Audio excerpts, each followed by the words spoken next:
Hello, I'm going to give you another demonstration of fitting a tenon to a mortise. I have another video and I want to keep doing videos that demonstrate actual skills that you would use, actual hand skills, and the more you can see it, if you're starting out, I think the more you can see it, the more helpful it is to you to see the actual doing of things in real time at the pace it would be normal to do them at a good quick pace.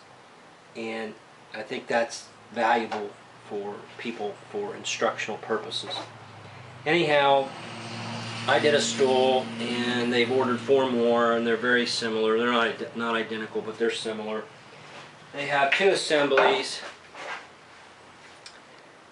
They have an assembly with 2 rails on each side, and then they're joined with a single rail, and everything leans at 6 degrees tilt. So I want to double check my framing, and the thing I want to emphasize is that the rails are narrower than the legs that they go into. So using the mortise gauge is not so handy, because then you have to keep moving the stock. You know, you could set it to do the mortises like I do, then I'd have to move it to do the layout for the tenon. So what I use instead of that is a dial caliper. I use a cheap Harbor Freight dial caliper, or I use a digital caliper. And the dial caliper is nice because it doesn't take batteries, but it is sensitive enough or fine enough to do this work, even though it only goes to hundredths of an inch in the blue scale or 64ths in the white. That is fine enough to do this work, because our goal is to fit the tenon right off the saw or with minimal fiddling. And you don't see that very often in videos. You see a lot of fiddling and paring, and from a production standpoint, if we could get a little closer precision, we can eliminate some of that handwork and try to fit the joint right off the saw. So that's my intent. Anyhow, I'll use this caliper, and what I do is I measure the hole with a 3/8 chisel. My mortises tend to end up about 40 hundredths or 41 hundredths, somewhere in between. This is 40 and a half. The stock, I'll get you in frame. My stock, I hand plane it, I hand join it. I'll check that. It typically ends up about 92 hundredths. So I deduct the 40, 40 and a half. Let's just round it at 40. I'll deduct that from 92. That leaves 52. I divide that in half, and that leaves the measurement for each cheek dimension.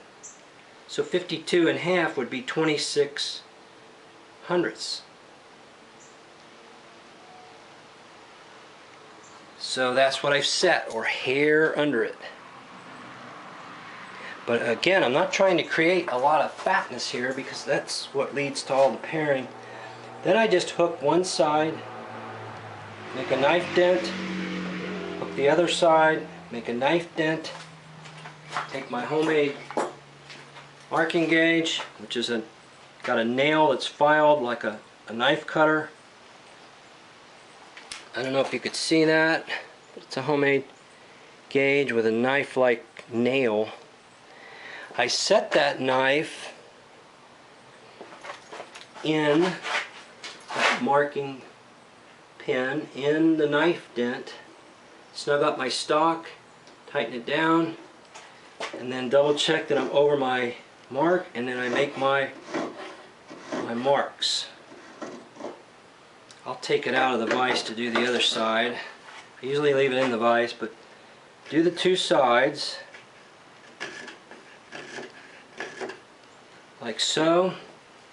I've already laid out the 6-degree shoulders, squared the lines all the way around. They meet up because I take time to make my stock square and flat and parallel and everything. So anyway, I use those lines, and I try to stop my marking gauge, otherwise it shows in the piece. If if you can avoid overrunning your lines. I mark that on both sides of the tenon. Flip it around. Now I'll move the camera, and what I've done, just like in the other video, I have my bench hook chucked in the face vise, makes a good stop. Take my chisel, cut into the knife mark, so there's a knife wall there to drop my saw into. I'm just deep cutting a little groove into my knife mark. So now I have a knife wall to saw to. Sometimes I darken the line so I can see it better. I'll darken them so you can see it.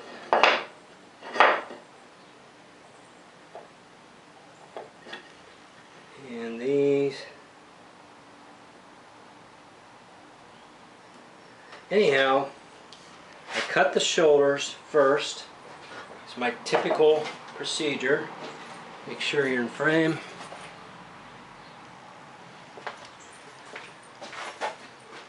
Put my finger against the saw, I go to the far edge. I have starter teeth that I've filed in the saw. Drops me right in on the knife cut. Then drop the saw down along the knife cut, keep my finger there. Establish a good curve. Saw away. I tend to be shy on the far side. I can't see what I'm doing, and I tend to be shy, but I really don't want to overcut if I can avoid it. Flip it over. Work the saw.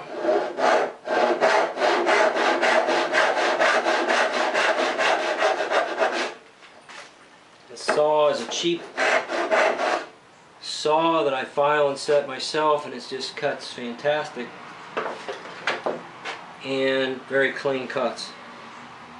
I want to emphasize that when you saw, you've got to develop the confidence to drop, to saw. If you go back and replay what I just did, drop in with confidence and cut.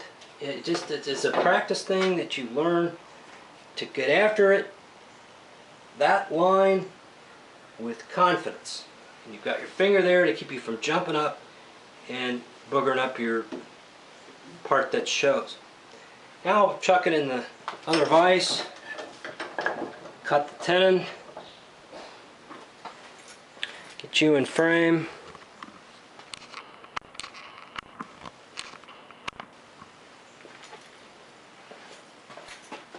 I like to start the saw on the far side, right on the line.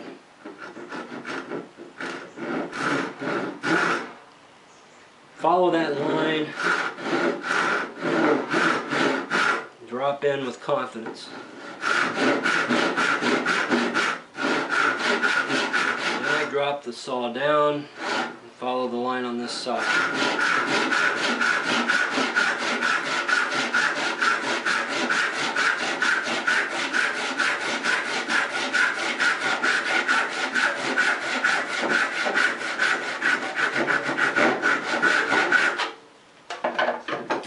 Flip it around. Finish the cut.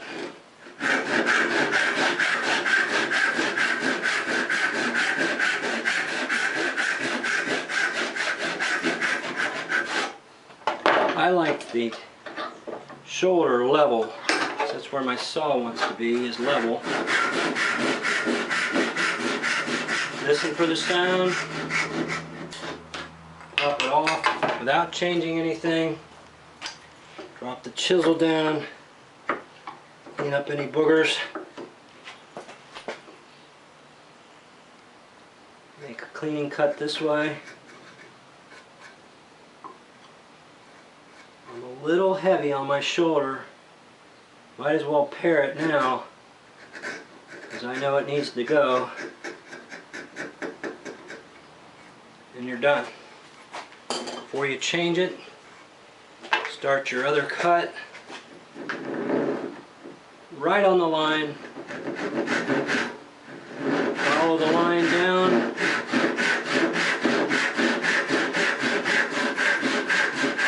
Off your hand.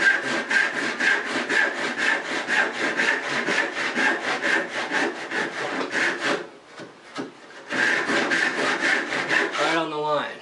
Flip it around.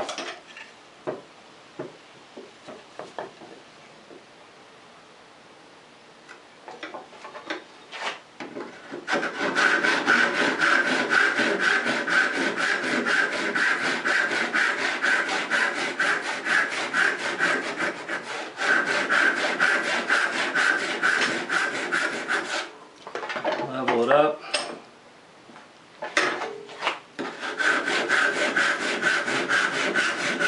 Listen for the sound.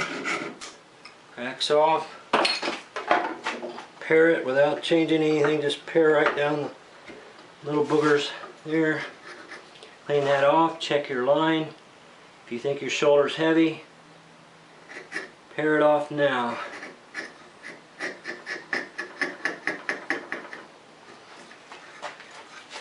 Now, knock the corners, because they have excess tenon there, knock those corners off so it goes in the hole easier. And plane. Really what I need to do is move the camera and show you. We'll go ahead and try a fit. See, it's gonna go a little bit tight, and I'll show you what I do. This tenon is trimmed on both sides, so I'll do that now. It's 1/4 of an inch. I usually fit one. I like a pencil line. I like to do the top, so I would just take 1/4 off of this side. If you go off of this edge, it's better than this edge. You don't always know you're square here. I happen to be square, but if you're not sure, you need to go off of this edge rather than going down.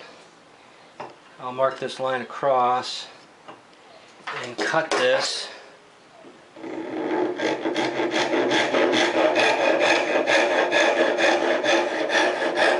Right on the line.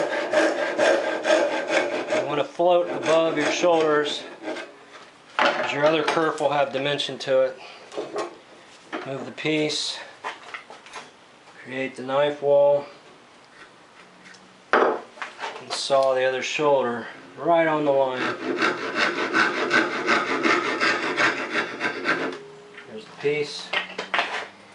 Now we can pair that chamfer on there and then test this tenon and mark it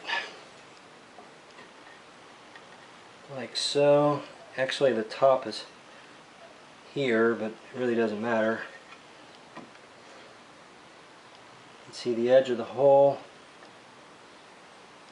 Mark it. Put this back in the vise. Make sure you're in frame.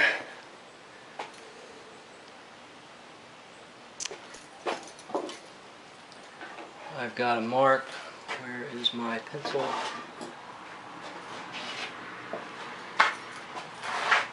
The mark will go across first. And I will set this back on the mark because it's the safest way. Like so. Cut that off.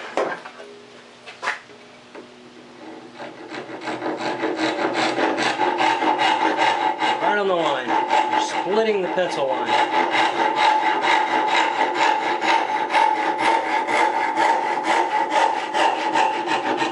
Float above your shoulders.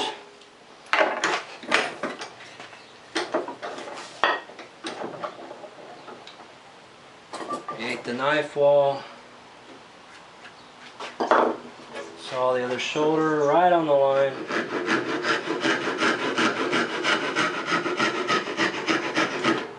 Piece is It's gone. Clean up any boogers there. And chamfer the tenon end. I like to chamfer all four sides so it won't bust out the other side of the mortise. Like that.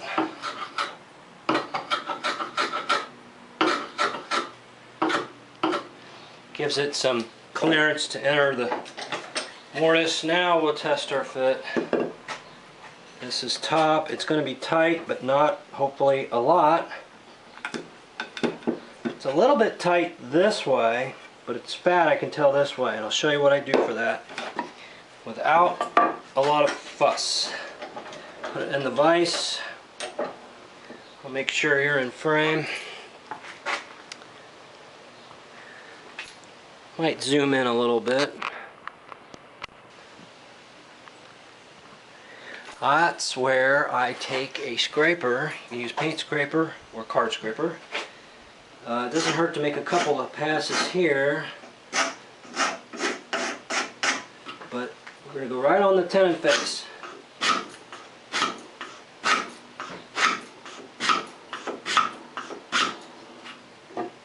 If you don't get all the way back, don't worry about it right now. Flip it over.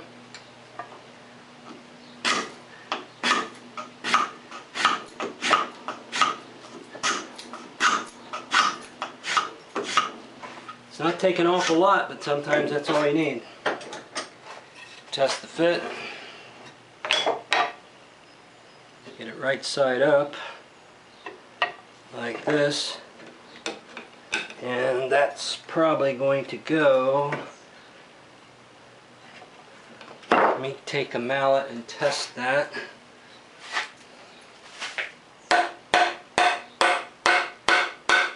Yeah, that will go in. But I'm going to take a couple more shavings off because I don't like to struggle that much. I have a rubber mat on the floor. I like to pull them out, step on it, pull it out when it's tight.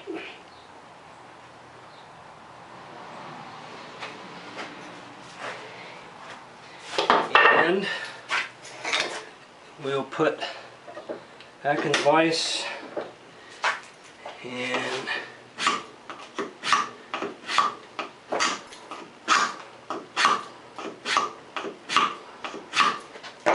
over. Hate to go too much, so I probably should have tested it, but go ahead and make a few scrapes here. It's amazing how much that scraper takes off and leaves such a pristine surface, perfect surface. Now we will test right side up, and look at it go. Tap.